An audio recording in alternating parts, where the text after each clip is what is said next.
the Cannabis Business Coach. Hi, Mike Z here, author of the Cannabis Business Book, and you're listening to the Cannabis Business Coach podcast, where I chat with and coach the highest performing entrepreneurs in the cannabis industry. Hi, Mike Z is. Hi, Mike Z is. Hi, Mike Z is. The Cannabis Business Coach.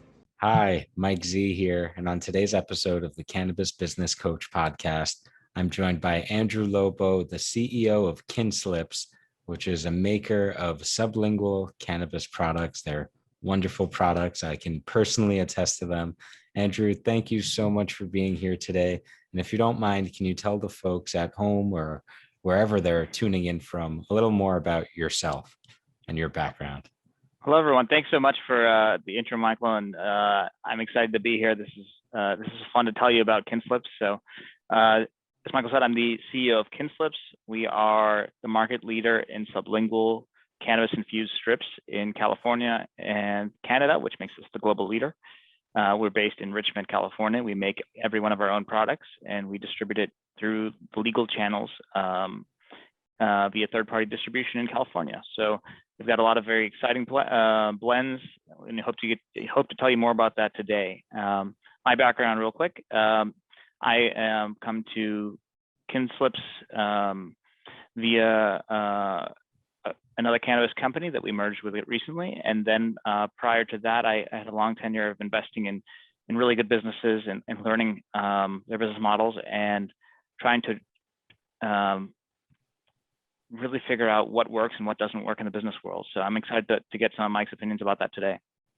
Awesome. Well, thank you for joining us. And I'm curious if you can share a little more about your business background before cannabis, and then also how or why did you decide to get into the cannabis world or the cannabis industry? Sure. So I spent, I was a business major in college at University of Richmond in Virginia, and I always had a passion for learning about why businesses were set up the way they were, what really made them tick, what the consumer revenue model was, and what their value proposition was. And that led me to an early career in investment banking, working with some of the top clients of major investment banks, getting to meet their management teams, interviewing CEOs and CFOs, and understanding why they thought they had the best business in the industry and how they were continuing to grow it. And from that, I transitioned to private equity, where I would be investing into those companies, both credit and equity investments in all these companies. And I spent 13 years getting to meet and sit down with these fascinating entrepreneurs who had grown their businesses, some major market companies where people had worked up their corporate ladders, and getting to just understand what it took to really get to the top and really to build these businesses. And that was so much fun for me. And then when cannabis legalization happened at just the right time for me. So I was looking to see how I could turn a career from being an investor and helping companies grow to being the creator, and really putting my stamp on something and doing something fun and amazing.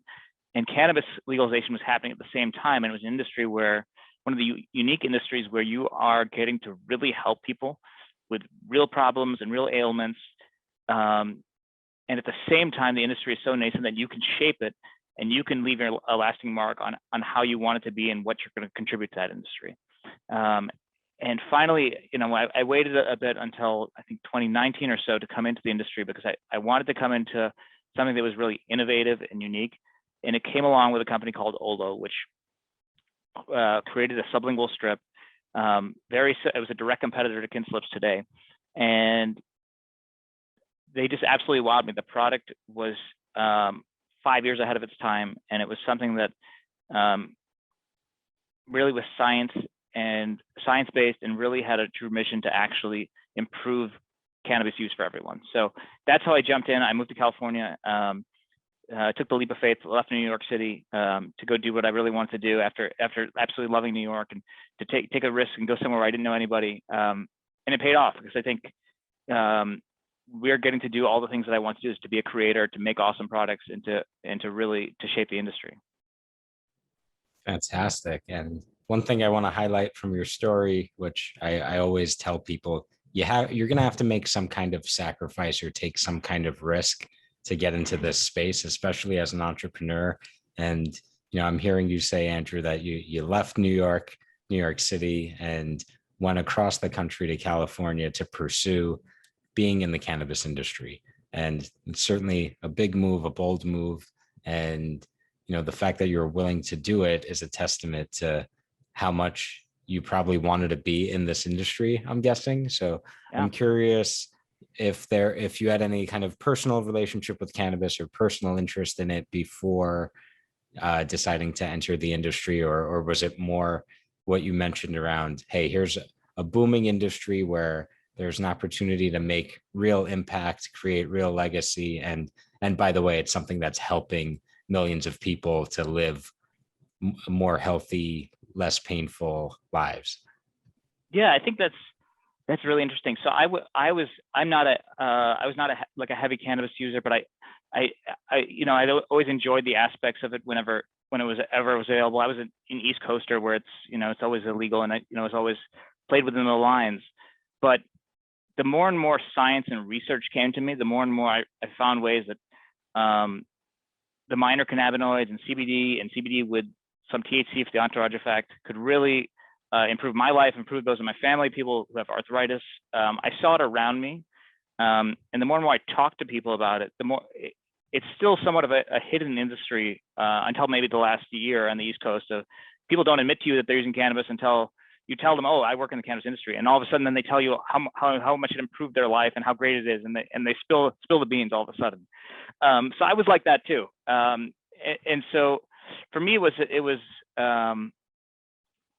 starting to see the research starting to prove out that this was not just a purely get high is the only part of this industry, and it was more than that. It was there's the recreational piece, and that certainly includes that, but there were so many other pieces, and that's how I really got convinced that plus the trajectory and the booming nature of the industry really pulled me into it. But I'll tell you though, I think you hit on a great point, is that this you've got to make a sacrifice. I moved to a city. I didn't know a single person. I moved from one of these big office buildings, looking over Central Park, in my office, to a storage unit in basically a self-storage unit with no window. And that was my office. We found out within 2 years, right after I left the storage unit, that it was not sanctioned for use for office space, and it was not the fire code violated. But that was a sacrifice, and I moved to then a mobile trailer in a parking lot as an office, and that was outside our factory. So that was the change. I went from a New York City office tower to a storage unit to a trailer, and you just gotta roll with it. And if you're not that type of entrepreneur, it's that risk is tougher and scarier for many reasons. So Yeah, wow, that's amazing.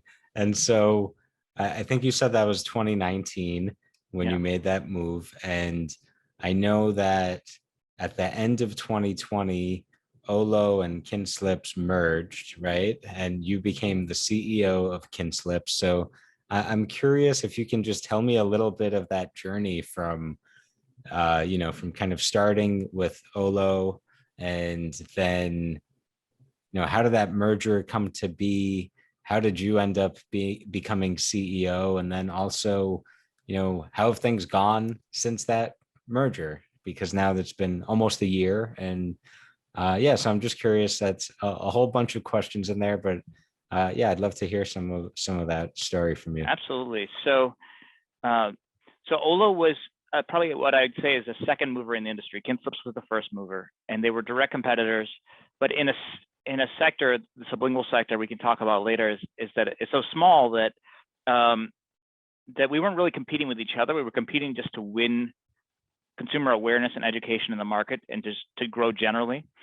So what we realized is, and COVID really accelerated this, is that we're two companies doing the same, very similar things. We both make fantastic products. Kinslips is the market leader. Olo had the best-in-class manufacturing technology. It invested millions of dollars into automated manufacturing facility, food grade setup. So it's a full clean room. It was pretty amazing. And Kinslips had a more manual process, but had a really good brand because they'd done a really good job creating a lifestyle brand and unique experiences that really fit their target demographic. And we got together during COVID because during the first few months of COVID, we were afraid to even send our employees into the factory because we were basically almost shut down from a production standpoint. We had product in market. And we started talking about, this thing's going to start turning. We're going to go back to work soon.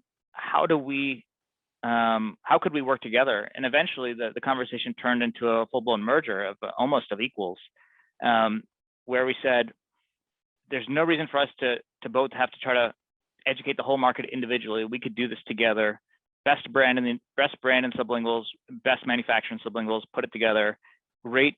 And you know what really worked in the mergers? The people got along. The people is even in a small company merger, and in big company mergers, there's huge culture differences, but even in small companies, you've got to really like the people you work with. You got to think the same way. And we're all kind of data-driven, thoughtful, analytical people that are really kind of to the point, and we're all workers. That's the hardest thing of these startup environments is, it's, we have all these titles and they're great, but the fact is I still have to do everything I did before with a new title, and plus all the things that come with a new title. So to the next part of your question is taking over the CEO role. So I had worked at Olo in the COO and CFO role. So really, when you were in those two roles, you learn a manufacturing company inside and out. You learn the sales, you learn how the product is made, you learn how the assembly line works, and you know what the strengths and weaknesses are. And then you learn the financials of it from the CFO role. So I had really known it inside and out. And when we put these two companies together, it really worked well because we looked at the talents of the three senior management members. And my colleagues Ron and Josh, they co-founded Kinslips together. And Ron is an incredible people person. He's a business builder. He's a big high-level thinker who can really expand a business. And he wants to be the chief revenue officer, and that was something that he had the ambition for. He'd been in a similar role to myself, COO, CFO before, and he had that natural talent, and it just wasn't unlocked because they didn't have. He was getting bogged down in administrative tasks. And Josh was the CEO of Kinslips, and he created the first Kinslip. His super talent is in the lab, making awesome products, figuring out how cannabinoids work, doing the research, doing the real R&D.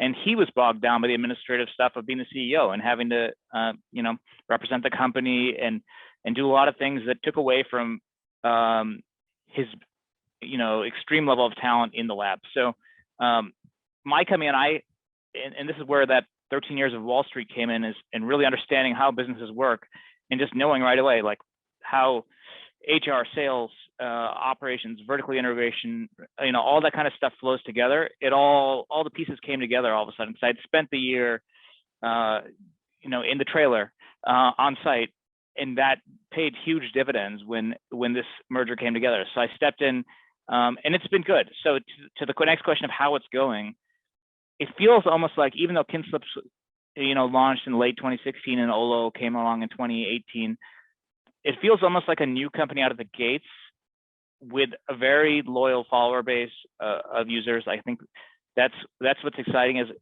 we're winning. We had to win back a lot of accounts that were gone during COVID, and we've done that. We've really increased our presence. I think we are, now we're winning, like we're on Ease. We're in some of these really great Ease, MedMen, Caliva, like Sava, like really great dispensary partners, and there's more that I've forgotten the name, but it feels like the momentum is starting to swing in the right direction coming out of the gates. We're getting the right type of demographics. We're starting digital marketing. We're doing a lot of things that we never could do before because we have the management team, the right people in the right places, and we have the right supporting cast of a really good plant manager, a really good internal sales manager who used to be at Olo and came over. It's a lean, fit team that is ready to grow the business. Awesome. And so as a quick follow-up to that, I heard you mention some of the other executives and the co-founders for Kinslips and kind of their superpowers. So I'm curious, what is your highest power or superpower that allows you to succeed or thrive in business? Well, frankly, the one thing I've learned from this role is that the CEO, and particularly in a startup environment, has to be an amazingly good decision maker. Like, my job is to make the right decision 99% of the time. Because in a startup, if you make the wrong decision, you may not live to make another decision. So it's having that ability to make the judgment and to think about when everybody's pulling you in one direction or the other as a CEO and telling you, I think I want to do this and I want to do this. And you have to kind of have the backbone to say, no, that's the wrong decision and why.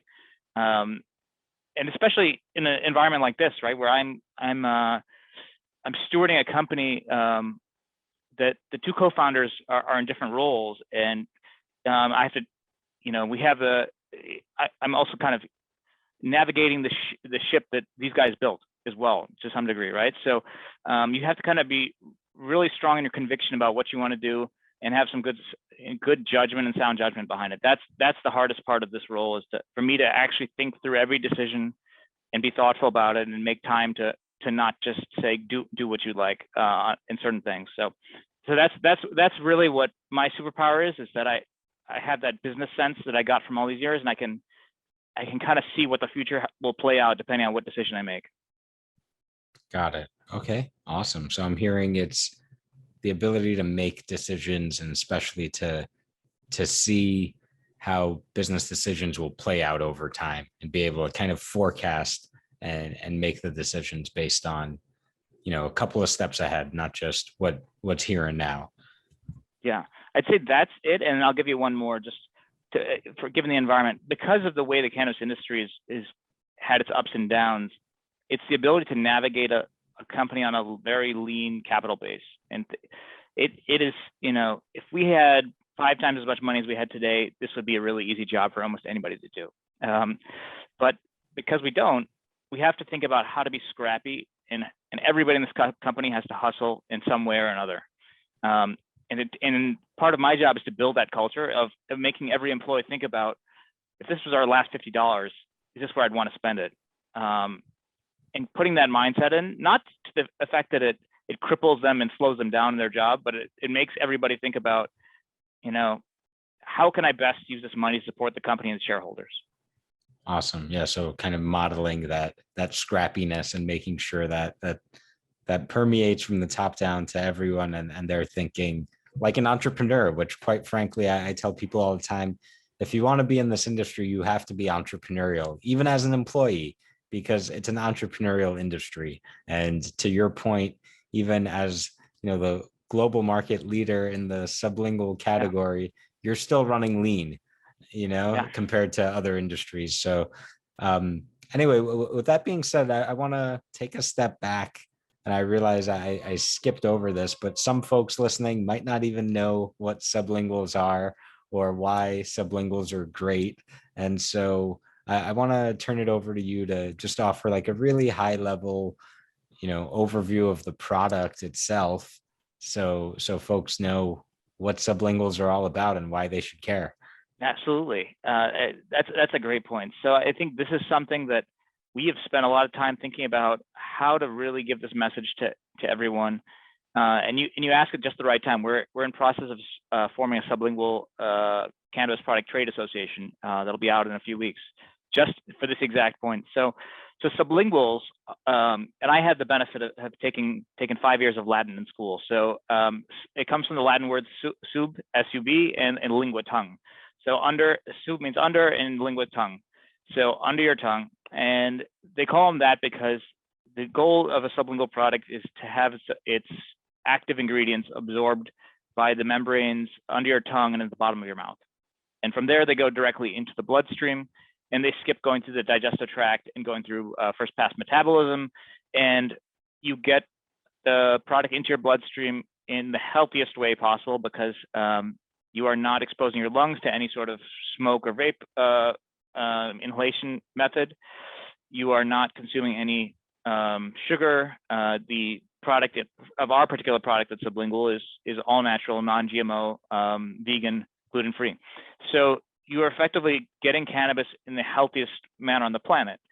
So that's pretty exciting. And then what's neat about it versus other methods is when you take a cannabis product sublingually, you are getting the delta 9 THC that you would get from smoking or vaping, and you're getting the exact same THC compound versus if you took it through an edible or a beverage product, it would be converting to 11-hydroxy THC in your stomach and liver, and you would get actually a different compound affecting you, which is a little more volatile and is, for the most part, the effects you would feel would be based on what else you also did that day, like what food is in your system, what you drank, and what time of day it is, and all these, and your metabolism at that point in the day. So you have a lot of other factors that affect your experience with cannabis that you don't get with sublinguals. So that's the big thing I would point out to a lot of people is that's what sublinguals are, and they're used in other pharmaceutical uses, but they're new to most consumers who haven't had to take a drug through that format before. Right. And the other point that I would add is, as far as dosing, with the sublingual, exactly what you're getting. It's precise. There's no guessing game. And to the point with edibles where, maybe if you just ate or whatever, you might take the same amount or whatnot on 2 different days and have 2 very different effects. Am I correct in understanding that with a sublingual, that's not a factor? It doesn't really matter if you just had a big meal versus not or whatever. You take your little strip and you're getting your 10 milligrams or whatnot, regardless. Yeah, for the most part, I think that's true. I think it's not so much what you eat, but it's possible the time of day and your metabolism and what else is going on can affect the rate your body metabolizes the cannabinoids in and out of the system. But for the most part, I think you're absolutely right. Is you're going to get your whatever the absorption rate of sublingual is. Some people say it's as high as 75% of the cannabis gets absorbed and actually makes it into the system. I think it's like between 10 and 20% of edibles actually make it through. So when they say it's a 20 milligram piece or a 10 milligram piece, it makes a big difference which method it goes through, and what, in terms of what compound you get and how much it gets absorbed. And smoking has its own ratio too that the scientists are continuing to work on, of how much of the 5 milligrams or from a puff of a vape actually makes it into your bloodstream. So, it's you're spot on with that. Is that I think you get consistency and reliability, and that's kind of what we tell people is that that you're going to get whatever that percentage of absorption of a 5 milligram or 10 milligram strip is. We are very precise in the way we cut the strips to the exact amount, so that it's not like you ate the wrong end of the gummy bear and you got the 10 milligram side versus the 5 milligram side because it wasn't mixed properly. It's perfectly emulsified so that you can cut it to the exact proportion of the 5 or 10 milligrams you want. Right. And I just want to highlight that last point for people that may not be aware, but oftentimes especially if you're getting edibles that are from unregulated sources, we'll say, oftentimes it isn't made correctly. And you have that exact problem that I think a lot of folks are not aware of, or the average consumer, if there is such a thing, is not aware that, you could have a brownie that has 100 milligrams in it, for example, but 90 of those milligrams could be in, one tiny bite, and the rest could be elsewhere if the person who prepared it didn't really know what they were doing, which as I've found over the years, the majority of people don't really know what they're doing. And so, with the sublingual, you don't have that issue because it's just, you have this tiny little strip, you put it under your tongue, and then a couple, I don't know. I don't remember what the exact onset time was when I had a kin slip recently, but I think it was something like 15 minutes later, 20 minutes later, I was feeling pretty good. And then what I really enjoy about sublinguals in particular is, it's like that feeling lasted me most of the day.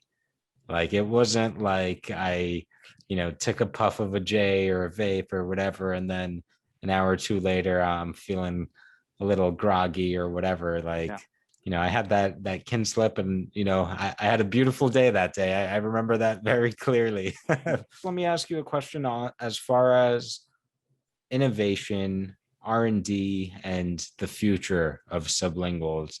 What does that look like from your perspective? Because I guess I'm wondering more specifically, are we going to see faster onset times? Are we going to see, sublingual be able to match smoking as far as instant effect or close to it? And I imagine the answer is yes, and it's just a question of how soon. But I'm curious to hear from you, since you're really in the know. I can tell you about kin slips, but I can also tell you that within the sublingual category, there's people who are angling it different ways. So there are players who are going for speed. Absolutely. Like they said, we claim about 10 minutes or so, which is what we've got from our data of onset time.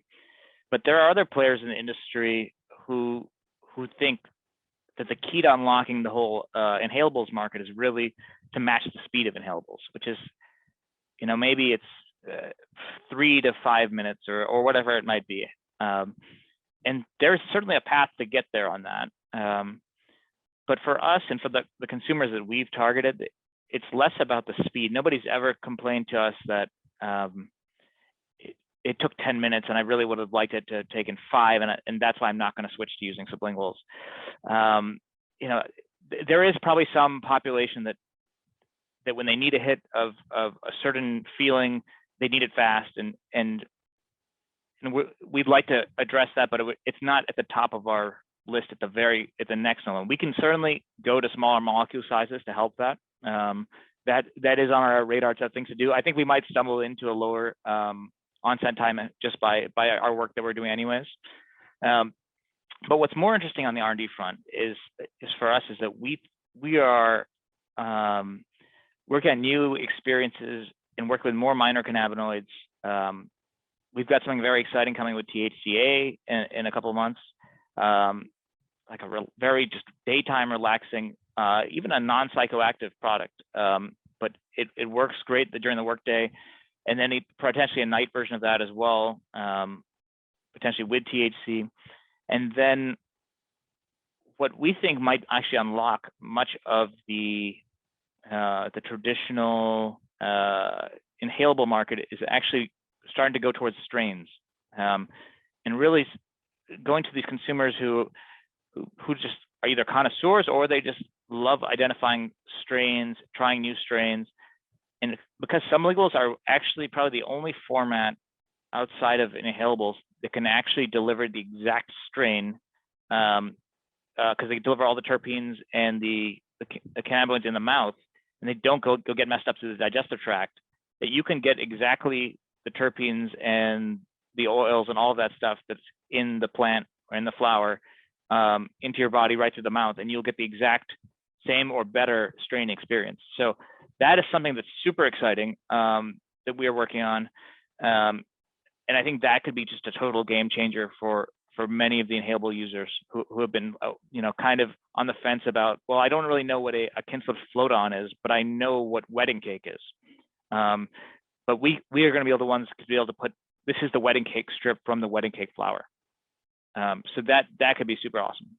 Wow. Yeah, that is really cool. I'm wondering, because when I remember taking your product, it was, it doesn't really taste like cannabis, right? Because and I don't imagine that it's supposed to, right? It was like it was more like, and I don't know if I should say this, but if it really offends you, I can cut it out. But for me, it was like candy almost. It was like pleasant, and it's for anyone who hasn't had one. It's similar to like a Listerine strip, except those are kind of disgusting. Whereas this was like very pleasant and almost like I had just chewed some bubble gum or something. Like, it was a very pleasant mouth feel or taste or whatever.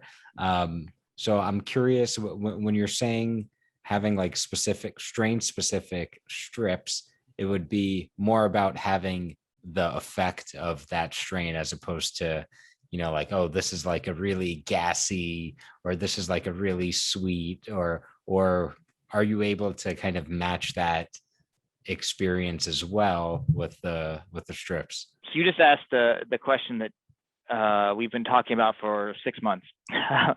Is that, do we want this to, depending on the user who this is, do we want this to when they open the strip, to smell like a bag of weed, taste like weed, and whatever? And so I can tell you it's still in process. So it's not finalized, but it's I think there will be a flavor to it, like a lemon, or there'll be some flavor to them so that it won't be so bitter, and it'll have a unique taste to it, but it will be more aromatic. It'll be more something that somebody's accustomed to, an inhalable product will enjoy, from the touch and feel and the smell, before they actually put it in their mouth. But then you're absolutely spot on. Once they're put it under their tongue, then it's going to be exactly the same experience, from a terpene and effect, and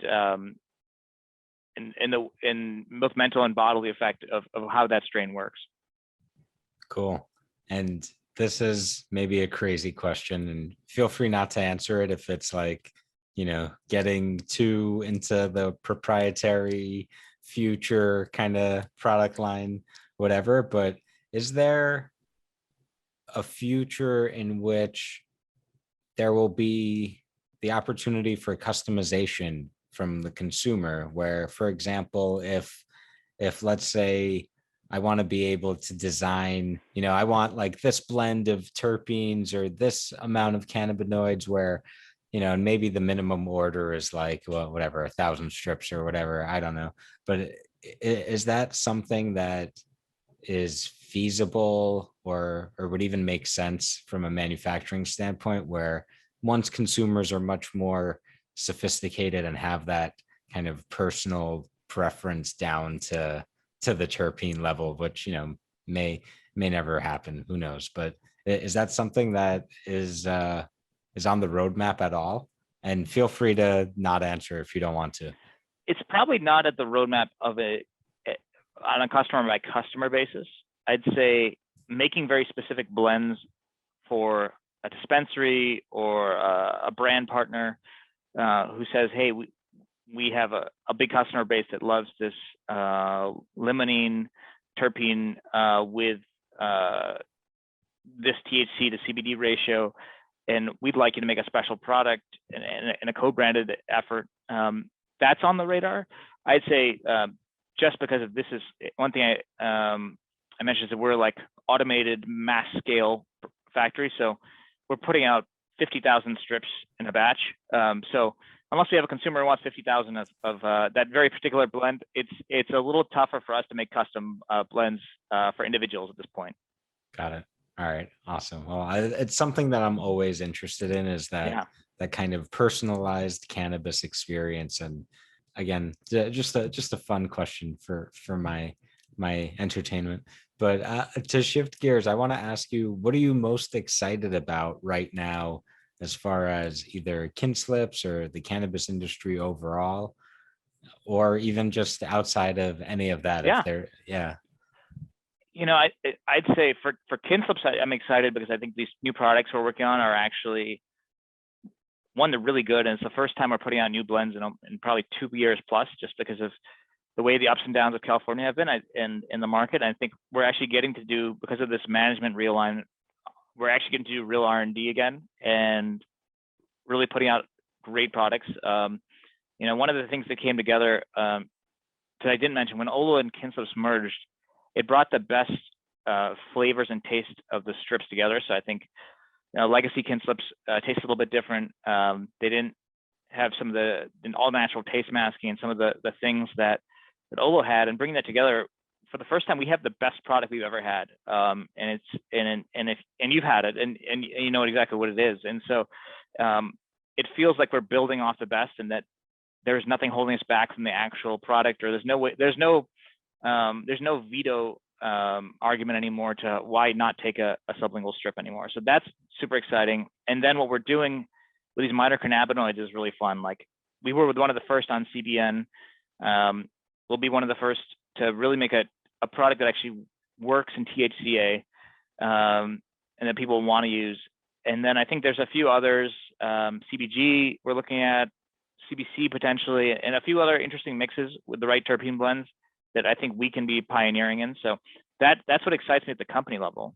What excites me at the kind of the market level is that now the science and the research is finally going to start coming along to actually help us, like with some of this R&D. And it's great when we're in the lab and we can do it and we can send a test batch to people and we can come up with what it feels like and what it does. But we can actually now leverage real research, medical cannabis research reports pretty soon that can really, and along with everybody else in the industry, can also start accessing it. We can become a science first industry rather than a, somewhat of a celebrity first industry, which is it's been for some brands, right? It's we're not quite one of those at this point, but we really are a product first company. And so if the emphasis goes to what the product does and the science behind it, that'll favor us. Awesome. All right, cool. And what advice do you have for people that either want to get involved in the industry, start a cannabis venture, or even for investors looking at the space? Think about how you can do something differently than everybody else. That's the nice thing about this industry, is that not every niche has been explored already. I mean, we found one. And and one of the reasons I got here is that this industry was still forming. So there's still a lot of open space where somebody has not created a product in some aspect of this industry. And if you're on the product creation side, spend time thinking about, how you can do one of these form factors better, or how you can, manufacture one of these cannabinoids better, or something like that. Because I think this is not, one of those. This is not the steel industry that it's pretty much been figured out. So there's a lot of opportunity there, and I'd say spend the time researching like what aspects of this industry you want to be in, and where, because those two things can really drive your experience in this industry. If you don't want to be in a super competitive market, then California is not for you. It is brutally competitive. But that's what I wanted. We're all fiercely competitive, and if we want to win in the big leagues, and that's why we're in California. But there is great opportunities in other places, and the market's totally different. Like you can be in a vertically integrated state like Florida or Massachusetts, and you can learn the whole supply chain within one company, which is a fun experience, and you can learn a lot.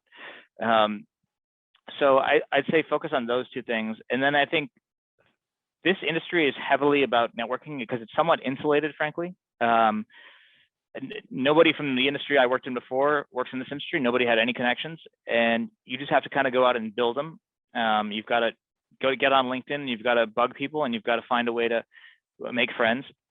But on the other side, the flip side to that is this is one of the nicest, friendliest industries you'll ever work in.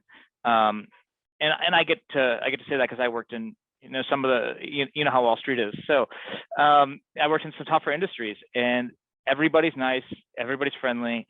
Everybody wants to see other companies succeed here, and wants to see individuals succeed. Like I still follow around people that I met at trade shows 2 or 3 years ago, and applaud them on their successes. Like it's amazing what people pop up and do in this industry because they have an idea, because they've been around long enough.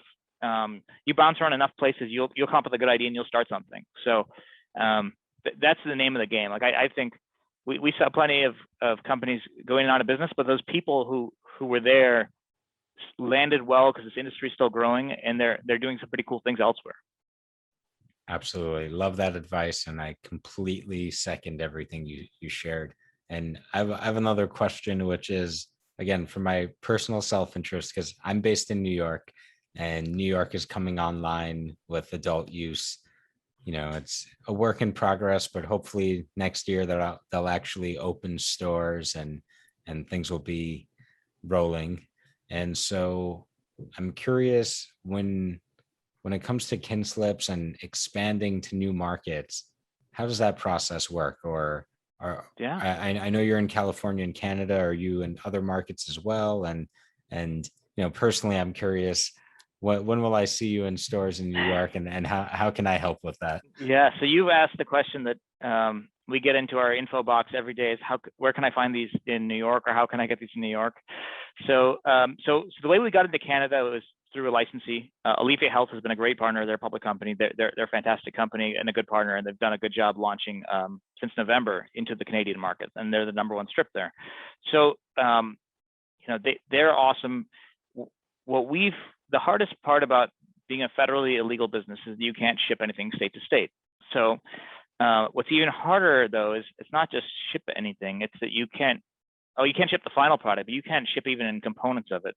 So we would have to rebuild our assembly line and production process, maybe not in the same scale, or maybe in the same scale, but we'd have to redo the whole thing in New York, which would require a license and someplace to operate in New York. So if somebody's getting a license in New York and they have some space in their facility and want to set up a line, that is a great way for us to get in there. But that's the tricky thing about legalization at only the state level, is that we would have to recreate our business in every state in the country that we would want to go to. So based on that, I'm guessing that maybe you have a different view for the long term as far as, federal will happen eventually, or we'll see some kind of change, and then you could expand in a different way as opposed to licensing out and finding partners in each state and going through that whole process, which, is quite frankly is a ton of work. So am I right in that read? Yeah, I think you're spot on. I think what we talk about all the time is the other foreign countries are easier because when it's legal, Canada's legal at the federal level, you have somebody who's established there, and they can kind of take your brand and run with it, and they work with your marketing guidelines, and they work with your IP, and that's easier. And we've tried to keep the U.S. as a prized asset for us in terms of, like, many of these brands have had this dilemma. If you license now and you give up a bunch of the U.S. territory to some other company, you're losing a lot of the opportunity when if something legalization comes along and you've given up 49 other states to somebody else, it's a big opportunity you gave up. So we wouldn't, for us, if we were going to do it, and you also don't want to end up with piecemeal either. Like, I got this guy in Oklahoma, I got this guy in New York, I got this guy in Vermont, and all of a sudden you can't manage it, and everybody's doing a different version of your product across the country. So we've been cautious about it. I wouldn't say we wouldn't do it if we had the right multi-state operator that covered a bunch of the country, right? But for the most part, we've really focused on let's work on international. Let's keep going on international. Mexico is a huge opportunity. And if the right thing comes along in the US, we'll go with it. But if federal legalization happens in the next year and a half, we'll be thrilled that we didn't do it and we could start shipping this stuff. Yep, totally. That makes a lot of sense. Andrew, this has been a lot of fun. I want to give you the chance to flip the script, and maybe I can offer some value here through some coaching. Yeah. And so I'm wondering if you have any business buzzkill or roadblock that we could workshop real quick. Okay. Yeah. So we've got the cannabis industry in California has a lot of restrictions on advertising and marketing, and we want to target specific demographics that we think are really good for our business, but to do so in a manner that's compliant, which means you can't show. Social media is very restrictive. You can't actually say things are for sale. Billboards are restricted about what you can actually put up and show product consumption, all that kind of stuff. So one of the demographics we'd like to really get after is gamers, programmers, software developers in California, and trying to understand, and the trick with this demographic, not so much gamers, but definitely software programmers, they skew introvert. And so they may not have as much word of mouth between each other. At least in-person word of mouth for sure. How do we tap into this type of a market? Like, and what would you say is a business strategy to go after an introverted market, a crowd like that, but it has high disposable income that's perfect for this product that could use it during their programming sessions on microdosing? Right. Oh, I love this question, and I wish you would have asked me this. I guess it was, I don't know, 3-4 years ago, I did I produced one of the first, I think it was the first, but the first cannabis hackathon in Silicon Valley that I produced in San Francisco. So my first thought is to do like a hackathon or something similar that, you know, this target audience is, you know, that it's kind of the old adage of meet them where they're at, right? And instead of reinventing the wheel, like where are these people already hanging out or spending time and discovering products, and how do you show up there and make it really easy for them? So that's one idea that comes to mind for me. Another one is, and again, this is, I'm not sure exactly how you would, you know, execute practically on this, but Twitch comes to mind as a great platform to be on, where again, I don't think I've seen a bunch of cannabis stuff on there, but I know there's certainly, you know, I've met people on there who are very interested in cannabis. But another thing that comes to mind for me, and this is not, I'm going to give the disclaimer that this isn't exactly coaching. I'm just brainstorming because I love this question. I wonder if there's like some tech brands that, or product brands that are a little more forward thinking, that are on the tech side and have nothing to do with cannabis, but have that consumer base and have that, and don't have the restrictions, and that they could do some kind of contest or you know, some kind of collaboration where you can kind of skirt some of those restrictions, because kin slips isn't the focus, but it's just a part of some broader experience, which I don't know if that makes a whole lot of sense what I'm saying, but I don't know. So that's kind of what a few ideas that come to mind for me. But and then the other thing that I'm thinking is, and I don't know exactly how this works, and I don't know, just for your context, I'm a former Googler, and I was out in Mountain View, so I'm just like imagining, I'm like, how do you get someone internally at one of these big companies, or find, even like, you know, you mentioned earlier that you're starting a trade organization, like, is there some kind of hacker group? And I'm using the term hacker, but as like, you know, for just to get in front of these folks. So I don't know, that's kind of what comes to mind, is like, how do you get into the inside, if you will? Or yeah, the other thing I'm thinking is like, maybe, I don't know, I'm trying to think, where do these people spend their free time? That's kind of my other question, which I don't know off the top of my head, but how do you meet them where they are? So I don't know. Those are just a bunch of my random ideas. Any of that interesting? The hackathon is great. I mean, I like that idea. The hard part, obviously, during COVID is where they are is at home. So then maybe it's Reddit, maybe it's, you know, maybe it's Twitch. I think you're right on that. But I think you're right. There's some sort of unofficial, like within Activision, there's a or one of these gaming companies, if there's a company group that's not officially funded by the company, so they don't have to go through the clearance with the parent. There may be something we can break into there, like a diversity group or whatever or weekend gamer group. There might be a way an angle to get into that. That's what I'm thinking. But it's a lot of hurdles to jump to find those, because you got to know somebody on the inside. Right. And now I'm even thinking, like, at Google, for example, you know, all of these big tech companies, they do some kind of community service stuff all the time, and employees are encouraged to go and volunteer, and like, you have a certain amount of hours that you can go and just spend volunteering, then you're encouraged to do. So I'm wondering, especially in California, you know, if you tie in with some kind of medical related cause where, you know, and I think your product is extremely useful for true medical patients, right? So if there's some kind of, you know, like good, I don't know what the right word is for it, but some kind of good cause where you could tie in some corporate social responsibility and a good cause where it's, you know, for medical with with the emphasis being on the science and all that, and kind of tie in one of these bigger companies. The other thing that comes to mind is, there are some big hacker conferences, and again, I don't know what the status is these days.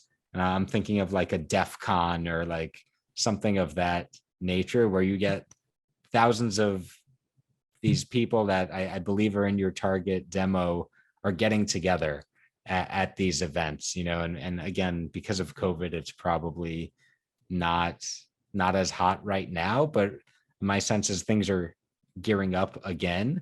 So I wonder if there's an opportunity to do some kind of activation with that. But yeah, I know it's a tricky question, and again, this is like the stuff that's especially fun for me to think about, which is why I'm not really coaching you at all, but I'm just brainstorming, which is part of the coaching process. So that's my caveat for giving you something. But I don't know what comes to mind. I'm curious. I would venture to guess that there's someone in your network today, or in the network of your team, that can help make one of these things happen. And I almost wonder, I'd really like the Twitch route. And again, I don't know who the right person would be, but yeah, as far as like who the right influencer or whatever, but like, I bet you could get a ton of ROI with just like giving the right Twitch streamer some kin slips. No, that's a great idea. I mean, I think that's we know of Twitch. We don't have a gamer person in the company, but if we could, and maybe it's just myself or any one of us studying some Twitch gamers and working a relationship there, without being the obvious commercial guy just trying to get a free ad from them. So it's something that it's on our radar, but I like the idea. So, and the influencer channels are certainly good. I think it's one thing we've done well in music. We've done well in some actors and stuff like that, but we've not cracked this channel. So that's why I asked. Right. Nice. It's interesting. That's a great group to be in front of, by the way, because I think maybe something with crypto. I don't know, maybe like a crypto conference potentially, or because I feel like those guys are probably, trade. I think Reddit's a good one for sure, but I don't know. My whole thing, and this is may be stupid, but I'm gonna go with it anyway, which is like I'm all about the meme, and I feel like especially with this group, if you can like create some kind of become a meme for them in a way, that's like the word of mouth in that group, I think. So, I wonder if it's like if you could, pun intended, feed them some kin slips memes. So I don't know. That's I actually really like that. Okay. No, I'm actually I'll talk to our marketing person about it, because I like the concept of getting one or two viral memes on took a kin slip, played Call of Duty for 9 hours, one every, so whatever it is, find some sort of some connections there. Yeah, exactly. That's anyway, so that's what I got for you. Hopefully that's will spark some successful campaign for the future for that group. And who knows, maybe someone will listen to this show and have a great idea. And if that's the case, reach out to me. I can pass it along. That'd be fantastic. Please do. Awesome. All right, Andrew. Well, with that said, I want to be mindful of your time. We're coming up on the hour here. And so I wanted to give you a chance to close us out. If there's anything we didn't cover today, or anything that you just want to share with the listeners, the floor is yours, as they say. Awesome. Thank you, Michael. I enjoyed being on the show today. For those of you who want to learn more about kin slips, we have and if I didn't do a good job explaining sublinguals, we have a video we created that shows it in an animated format that's fun and interesting to learn about what we do and how we make it. And I think we've got a lot of blends, whether you're a THC user, a CBD user, or a CBN user. I think we've got a lot of exciting things, and we're trying to cater to everybody. So as we say, we're all kin, and we'd love to invite you into our community. Amazing. Awesome. And then where can people find your products? They have to go to California? if they're in the Yes, States? if they're not in Canada and they can go to the Canadian licensee Aleafia Health, it's available there. And then within California, you have to go through a licensed dispenser channel. So we're all throughout Northern and Southern California. You can go to the store finder on kinslips.com and it will tell you where you can find the blend you're looking for within California. Awesome. Amazing. And, I I know you would never recommend this, Andrew, but I will recommend that, if you go to California, these things are tiny. Get a bunch of them, bring them back home, share with your friends. It makes a great gift. So, that's just my 2 cents. And with that being said, Andrew, I want to thank you for joining me here today. And it was great hearing some of your story. And all this talk about Kinslips, I might have to go grab one right now. Hi, Mike Z is. Hi, Mike Z is. Hi, Mike Z is the cannabis business coach. Hi, Mike Z is. Hi, Mike Z is. Hi, Mike Z is the cannabis business coach.